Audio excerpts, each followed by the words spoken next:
আসসালামু আলাইকুম। কেমন আছেন সবাই? আশা করছি যে জায়গা থেকে দেখছেন সবাই খুব ভালো আছেন। তো আমি আজকে এমন একটা বিষয় নিয়ে আপনাদের সামনে হাজির হলাম। যেটি হচ্ছে গিয়ে আজ থেকে প্রায় সপ্তাহখানেক আগে আমি ফেসবুকে স্ক্রল করতেছিলাম। তারপর দেখি যে নিউজ ফিডে একটা খবর আসলো। খবরটা কি? সেটি হচ্ছে গিয়ে ছেলে তার মাকে মেঝেতে খুন করে ফ্রিজের মধ্যে রেখে দেয়। খবরটা দেখার পর আমি খুবই আপসেট ছিলাম যে একজন ছেলে মাকে কিভাবে হত্যা করে ফ্রিজের মধ্যে রেখে দিতে পারে?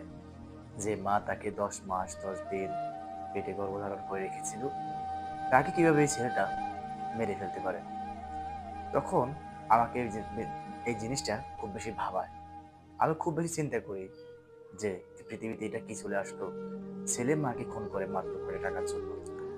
তারপর আবারও একদিন হঠাৎ করে ফেসবুকে স্ক্রল করতে থাকি। তখন আবার দেখি যে